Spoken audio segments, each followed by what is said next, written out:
ഇന്നത്തെ കിഴങ്ങൻ എന്ന ഈ പ്രോഗ്രാമിലേക്ക് എല്ലാ മാന്യ പ്രേക്ഷകർക്കും സ്വാഗതം. ഞാൻ നിങ്ങളെ ഒരു വീഡിയോ കേൾപ്പിക്കുക. ഇന്ത്യ ഒരു വളരെ നിർണായകമായ തീരുമാനമെടുത്തിരുന്നു. സിന്ധു നദീജല കരാർ താൽക്കാലികമായി റദ്ദാക്കി. ആ താൽക്കാലികമായി കരാർ റദ്ദാക്കിയ നടപടിക്കെതിരായിട്ടാണ് അസീം മുനീർ വലിയ ഭീഷണി മുഴക്കിയിരിക്കുന്നത്. അങ്ങനെ ഒരു തീരുമാനം എടുത്തുകൊണ്ട് അവിടെ ഒരു അണക്കെട്ടുണ്ടാക്കാനാണ് ഇന്ത്യ തീരുമാനമെടുത്തിരിക്കുന്നതെങ്കിൽ ആ നടപടിയുമായി മുന്നോട്ട് പോയാൽ നിങ്ങൾ അണക്കെട്ട് അവിടെ നിർമ്മിച്ചാൽ ആ അണക്കെട്ട് 10 മിസൈലുകൾ കൊണ്ട് തകർക്കും എന്നുകൂടി അസീം മുനീർ ആ യോഗത്തിൽ വെച്ച് പറഞ്ഞിട്ടുണ്ട്.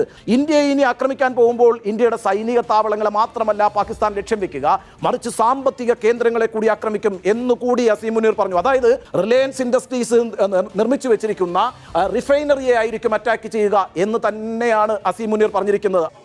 ഇതിൽ നിന്ന് എന്താണ് ഇദ്ദേഹം അർത്ഥമാക്കുന്നത്?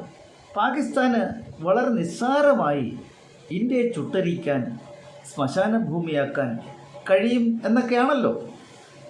ഏതായാലും ആഗോളതലത്തിൽ മിലിറ്ററിയുടെ വിഷയത്തിൽ ഇന്ത്യ 4ാം സ്ഥാനത്താണ്, പാകിസ്ഥാനാകട്ടെ 12ാം സ്ഥാനത്ത്.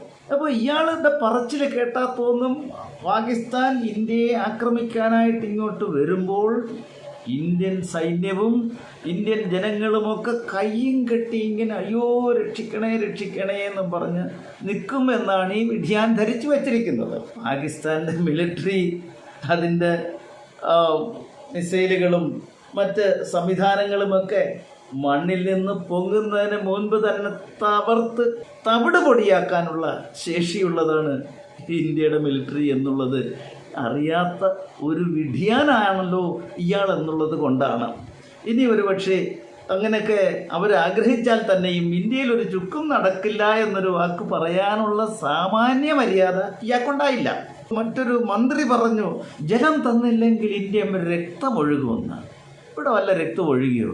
അപ്പോൾ ഈ തരത്തിലുള്ള പൊള്ളയായ ഭീഷണിപ്പെടുത്തലുകൾ കേട്ട് അതെടുത്തു പിടിച്ചുകൊണ്ട് ഇന്ത്യൻ ജനതയെ ഭയപ്പെടുത്താൻ ശ്രമിക്കുന്ന ഇയാളെയാണ് ഇന്നത്തെ നമ്മുടെ ഈ കിഴങ്ങൻ പട്ടികയിൽ ഇയാളാണ് ഇന്നത്തെ കിഴങ്ങൻ.